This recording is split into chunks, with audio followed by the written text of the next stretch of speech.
रामकृष्ण हरी अखिलकोट ब्रह्मांड नायक पंढरीश परमात्म्याच्या या पंढरी नगरीमध्ये आपणा सर्व वारकरी व धारकरी बांधवांचं सहर्ष स्वागत. आपणा सर्वांना विनंती आहे की हे फेसबुक लाईव्ह करण्यापूर्वी आपण सर्वजण पंढरीरायाच्या या दरबारामध्ये आहोत. आता पंढरीरायाची धूपारती बरोबर 7 वाजता सुरू होत असते. ही धूपारती आपण सर्वांनी हात जोडून या मोबाईलच्या समोर आपण उपस्थित आहात.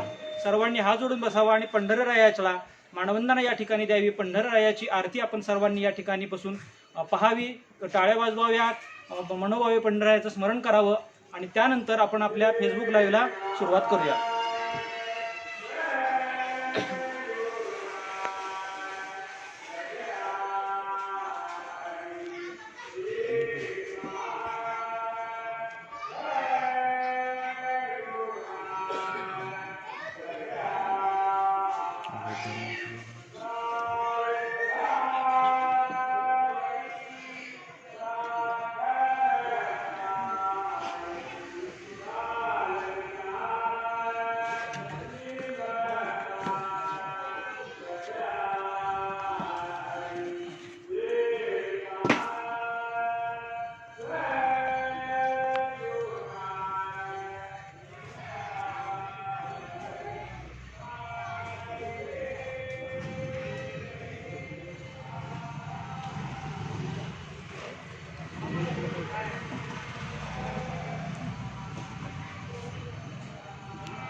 भगवान श्री परमात्मा पांडुरंगरायाची आरती या ठिकाणी चालू आहे. ती आरती झाली या ठिकाणी लाईव्हला फेसबुक लाईव्हला सुरुवात होईल.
हॅलो.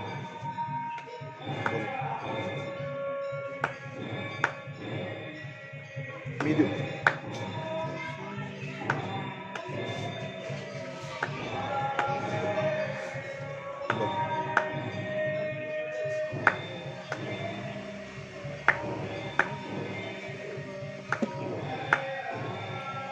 डायरेक्ट त्यांना तरी घेऊन चालू करून कशाला मध्ये दुसरं काय होतं कसं काय नाही डायरेक्ट चालू म्हणजे त्यांचा परिचय देऊन चालू केलं बरं पडेल.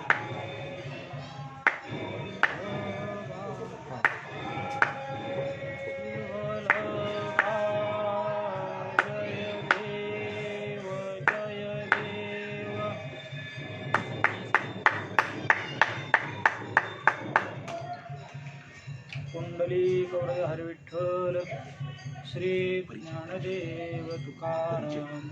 परिचय कुठून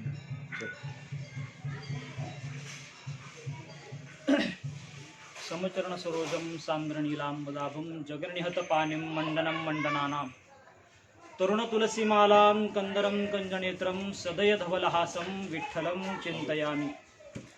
विनायकं गुरुनौमि साखरे नाम विश्रुतं येषां चरणसान्निध्यात् जीवा मुक्त्वा भवन्ति.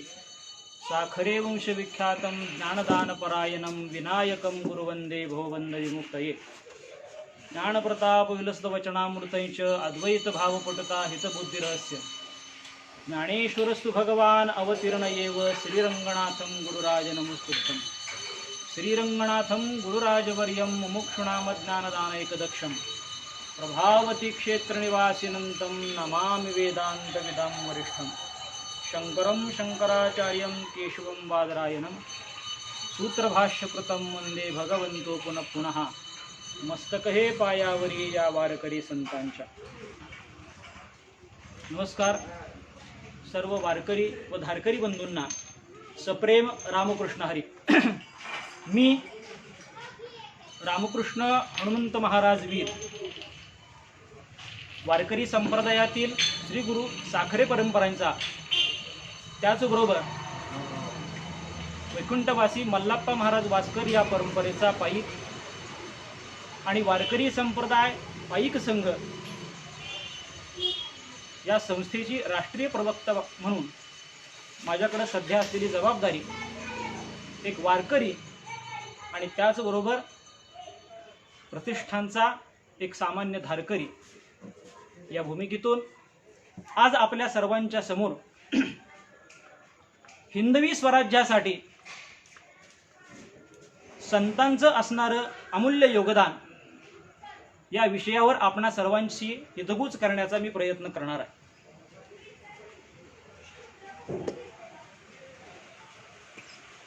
आपण या भारतभूमीमध्ये जन्माला आलेली माणसंच मुळात अतिशय भाग्यवान आहोत. संतांनी सांगितलेलं आहे की भरतखंडे नरदेह प्राप्ती हे तो परमभाग्याची संपत्ती. या भारतभूमीमध्ये जन्म मिळणं ही अतिशय परमभाग्याची गोष्ट आहे आणि त्यातल्या त्यात आपण त्याहून परमभाग्यवान असे आहोत की जी संतभूमी म्हणून ओळखली जाते अशा महाराष्ट्र भूमीमध्ये आपण सर्वांनी जन्म घेतलेला आहे. की जी संतांची भूमी, जी शिवरायांची भूमी, जी छत्रपती संभाजी महाराजांची भूमी, अशा भूमीमध्ये आपण जन्माला आहोत ही आमचं परमभाग्य आहे. अशा या महाराष्ट्र भूमीवरती छत्रपती शिवाजी महाराज आणि छत्रपती संभाजी महाराज या युगपुरुषांचा जन्म झाला आणि त्यांनी या राष्ट्राला, या केवळ महाराष्ट्राला नव्हे तर संपूर्ण भारतभूमीला एक नवसंजीवनी देण्याचं कार्य, अर्थात हिंदवी स्वराज्य पुनर्संस्थापनाचं कार्य त्यांनी केलेलं आहे. अशा या पितापुत्रांना समाजाकडून साथ मिळवून देण्याचं काम जर कुणी केलेलं असेल तर ते संत महात्म्यांनी केलेलं आहे. कारण लक्षात ठेवा, इतका मोठी गोष्ट करायची असेल, एकल्याचा नोहे खेळ म्हणून मेळ मिळविला.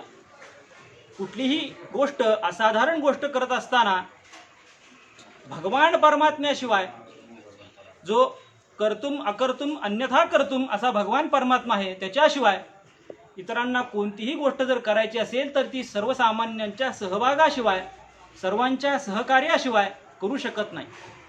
आजच आपण एक साधी गोष्ट पाहतो की कोरोनासारख्या या महामारीला आपण तोंड देत असताना सर्वसामान्य माणसांनी राजसत्तेला केलेलं जे सहकार्य आहे, त्या सहकार्यामुळं आज या कोरोनासारख्या महामारीला आपण सर्वजण तोंड देतो आहोत, नवे नवे त्याच्यावर मात करण्याचा प्रयत्न करत आहोत.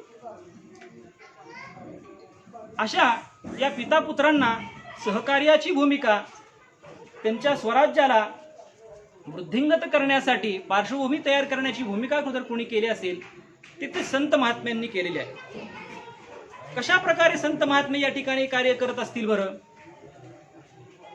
गुरुदेव रानडे एक ठिकाणी सुंदर असं सांगतात की मनुष्याला क्षणाक्षणाला देवाची आठवण करून देणारी मानव जातीची सर्वश्रेष्ठ सेवा असून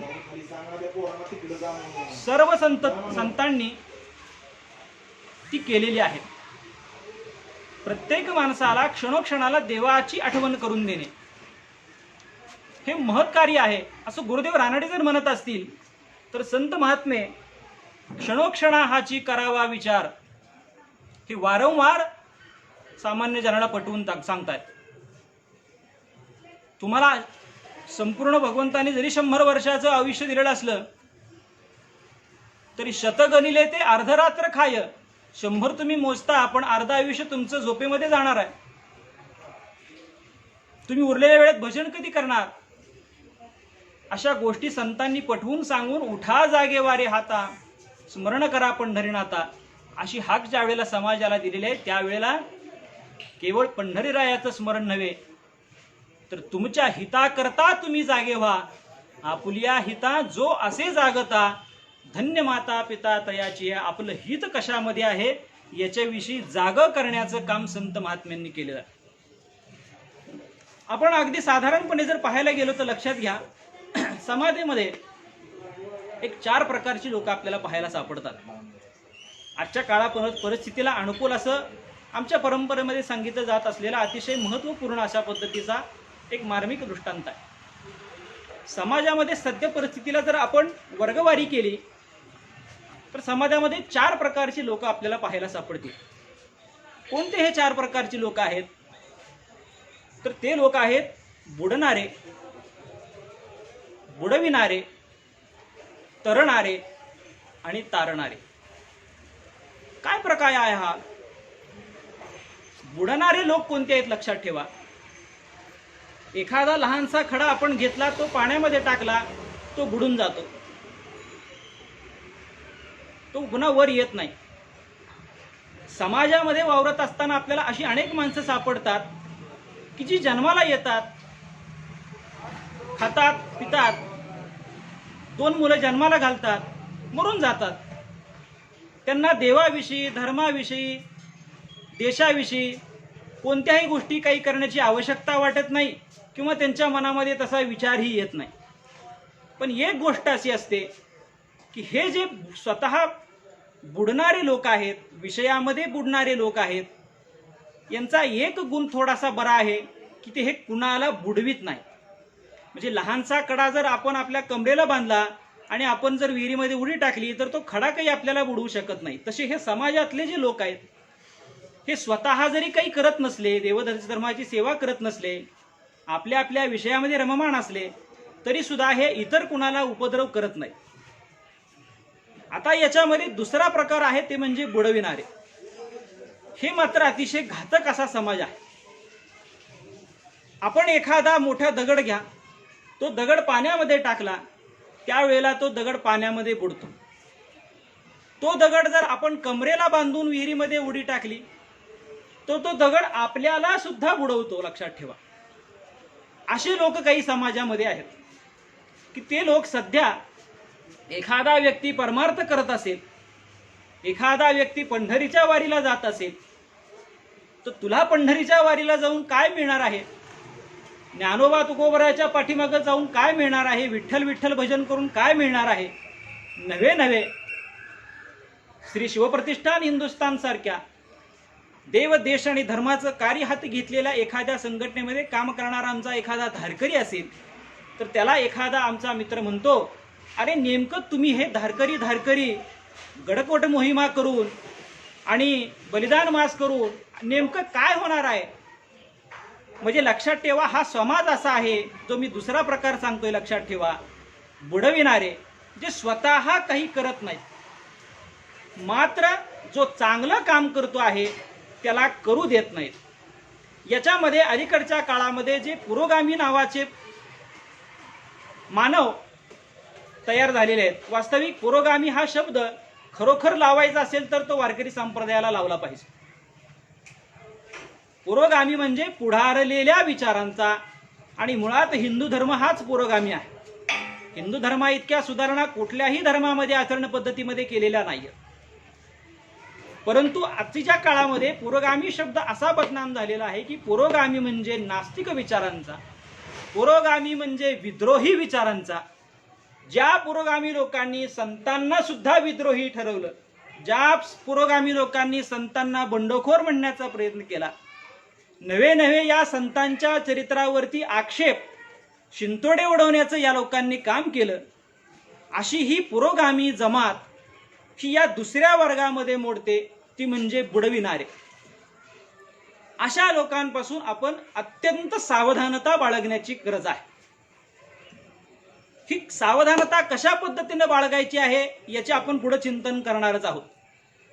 आपल्याला तिसरा प्रकार मी सांगतो की समाजामध्ये आहेत तरणारे लोक.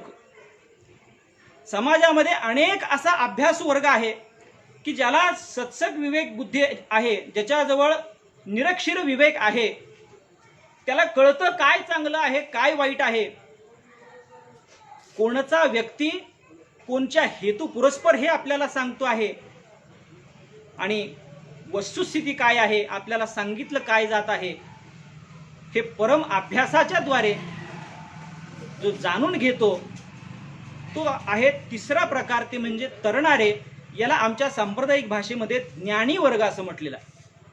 हा वर्ग काय करतो, स्वतः सर्व अभ्यासाद्वारे हे समजून घेतो की कोण चांगला आहे कोण वाईट आहे आणि चांगल्याच्या पाठीमागे जातो. मात्र हे करत असताना यामध्ये थोडासा अप्पलपोटीपणा असा होतो की ते फक्त स्वतः त्या मार्गाला जातात, चांगल्या मार्गाला जातात, इतर कुणाला त्या मार्गाला नेण्यासाठी उद्युक्त करत नाहीत. आज सोशल माध्यमावरती लक्षात ठेवा, विनाकारणच्या काही टाकणारे बुडणारे लोक आहेत, विनाकारण लोकांच्या मनामध्ये बुद्धिभेद करणारे बुडविणारे लोक आहेत.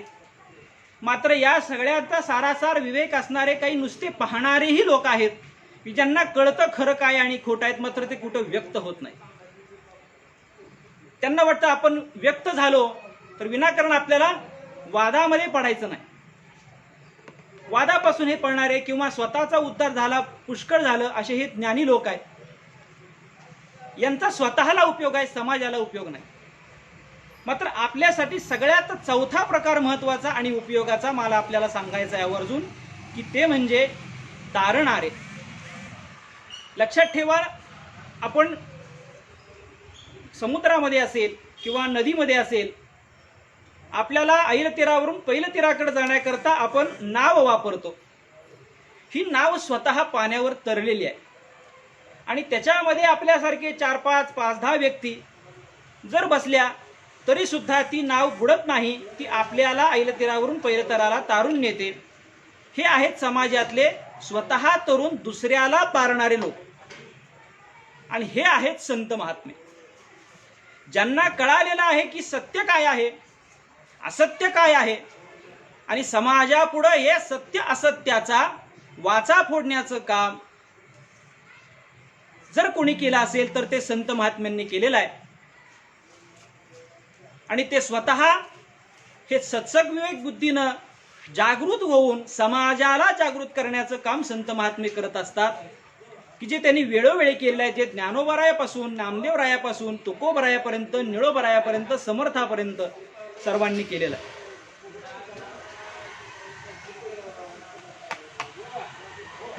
संत महात्मे तारणारे आहेत, लक्षात ठेवा.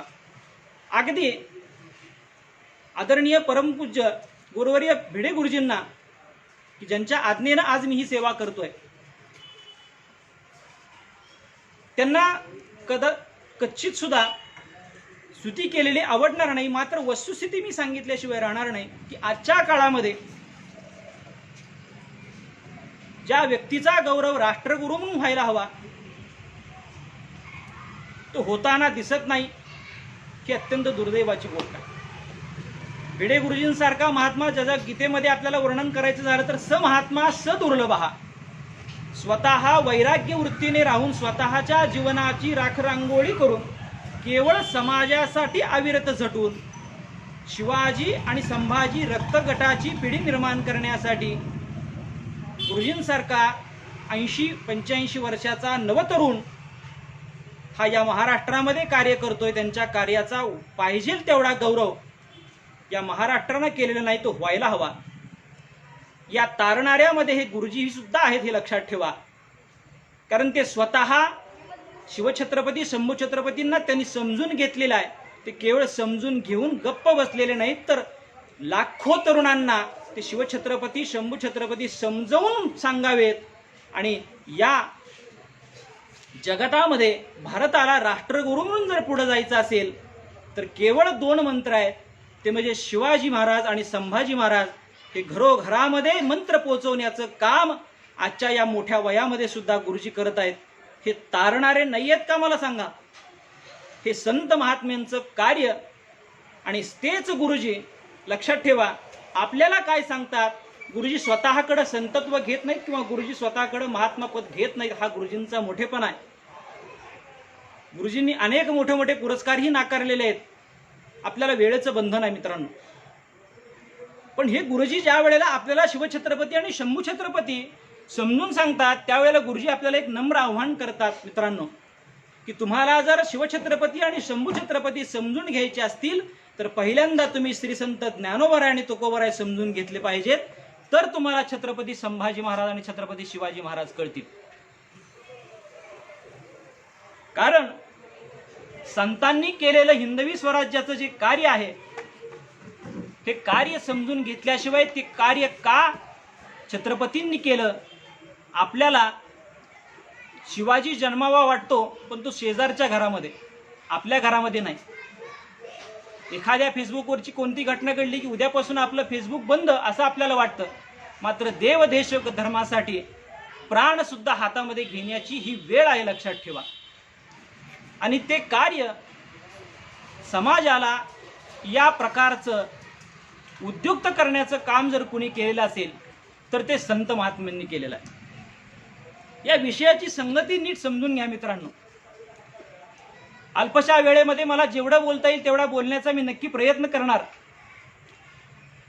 आपण जर छत्रपतींचा उल्लेख आपण कशा पद्धतीनं करतो की छत्रपती हे हिंदवी स्वराज्याचे पुनर्संस्थापक आहेत. छत्रपतींनीच थेट हिंदवी स्वराज्य स्थापन केलं असं नाही. पूर्वी हिंदवी स्वराज्य होतं आणि ते स्वराज्य यवनी संकटानंतर त्यांच्या टापाखाली 300-3.5 वर्षाच्या अंधकारामध्ये गेल्यानंतर पुन्हा आशेचा किरण निर्माण करून तो केवळ किरण निर्माण न करता 5 पातशाह्यांच्या छताडावरती पाय ठेवून हिंदवी स्वराज्याची पुनर्संस्थापना त्या कठीण काळामध्ये कुणी केली असेल तर ती छत्रपती शिवाजी महाराजांनी केलेली आहे.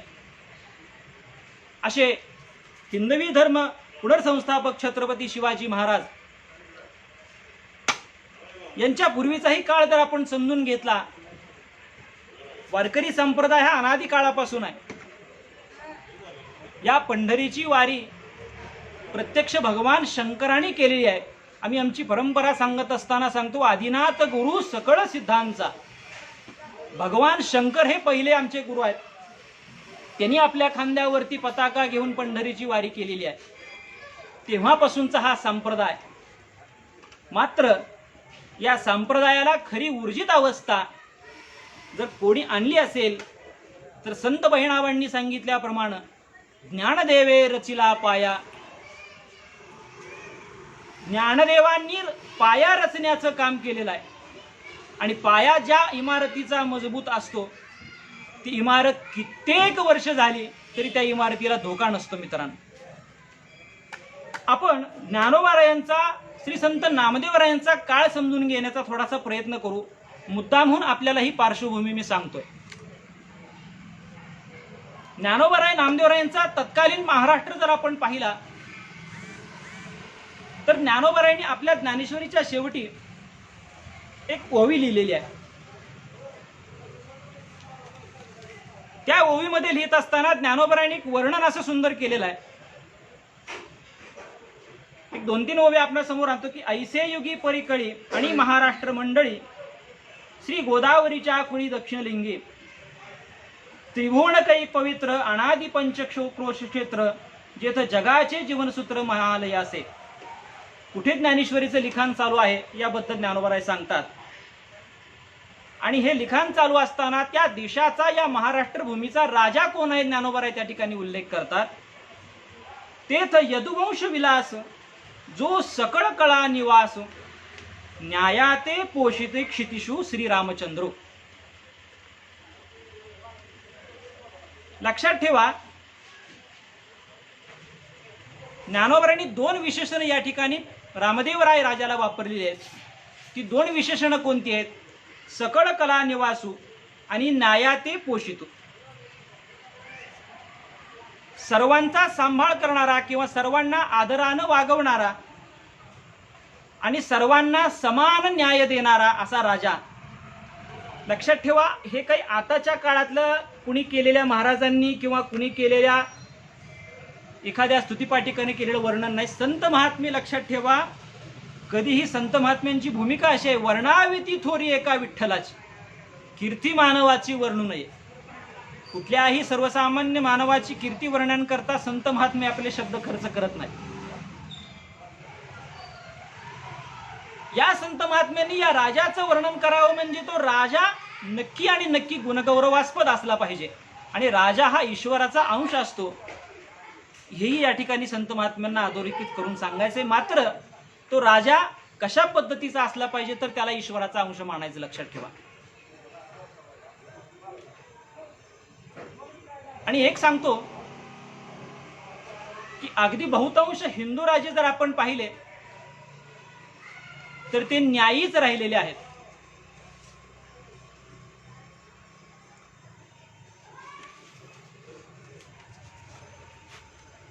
अशा हिंदवी स्वराज्याला ज्या वेळेला ज्ञानोबारायांच्या काळामध्ये हे हिंदवी स्वराज्य आहे आणि नंतरच्या काळामध्ये ज्या वेळेला ज्ञानोबाराय आणि नामदेवराय तीर्थयात्रेला गेलेले आहेत उत्तर हिंदुस्थानामध्ये, लक्षात ठेवा पार्श्वभूमी अशी आहे की 100 वर्ष त्या ठिकाणी मुस्लिम आक्रमणाला झालेली आहे.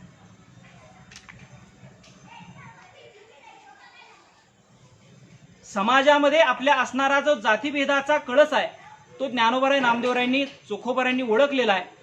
आणि हा समाजातला जातीविद्वेष संपवून एकत्र सकल हिंदू समाज एकत्र आला पाहिजे, याच्याकरता भागवत धर्माचा कळस आपण चढवला पाहिजे, भागवत धर्माची पताका संपूर्ण सगळीकडे फडकावली पाहिजे. या भूमिकेतून संत महात्म्यांनी समाजातील विषमता नष्ट करण्याचा प्रयत्न केला आणि संपूर्ण समाज ही महाराष्ट्र भूमी पावन करत असताना ज्या वेळेला ज्ञानोबाराय नामदेवरायांच्या काळानंतर 200-300